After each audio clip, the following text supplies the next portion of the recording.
A sallow, rat-faced, dark-eyed fellow. Not a very flattering description of myself, would you say? But one offered by Dr. Watson.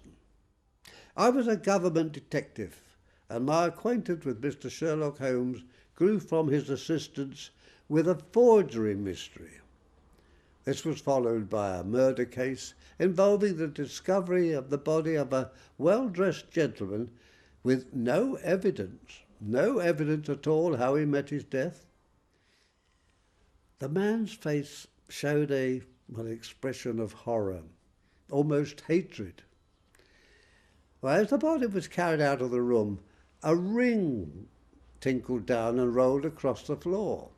I said, "There's been a woman here. That's a woman's wedding ring."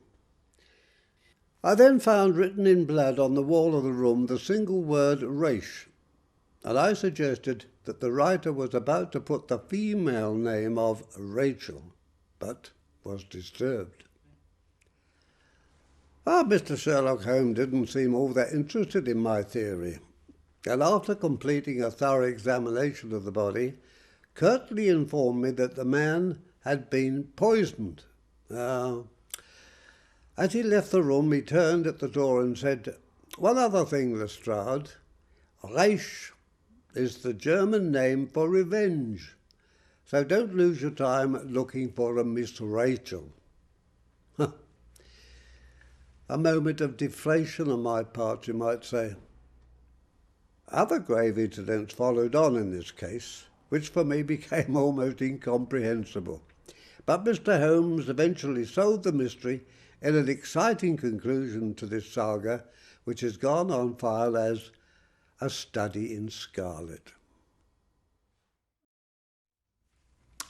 I had imagined that Sherlock Holmes would at once have hurried into the house and plunged into a study of the mystery. Nothing appeared to be further from his intention. With an air of nonchalance which, under the circumstances, seemed to me to border upon affectation, he lounged up and down the pavement and gazed vacantly at the ground, the sky, the houses opposite, and the line of railings. Having finished his scrutiny, he proceeded slowly down the path, or rather down the fringe of grass which flanked the path, keeping his eyes riveted on the ground. Twice he stopped, and once I saw him smile and heard him utter an exclamation of satisfaction. There were many marks of footsteps upon the wet clay soil, but since the police had been coming and going over it, I was unable to see how my companion could hope to learn anything from it. Still, I had had such extraordinary evidence of the quickness of his perceptive faculties that I had no doubt that he could see a great deal which was hidden from me. At the door of the house, we were met by a tall, white-faced, flaxen-haired man with a notebook in his hand, who rushed forward and wrung my companion's hand with effusion. "It is indeed kind of you to come," he said. "I have had everything left untouched." "Except that. If a herd of buffaloes had passed along, there could have not been a greater mess. No doubt, however, you had drawn your own conclusions, Gregson, before you permitted this."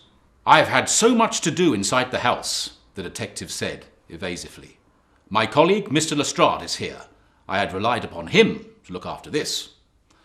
Holmes glanced at me and raised his eyebrows sardonically.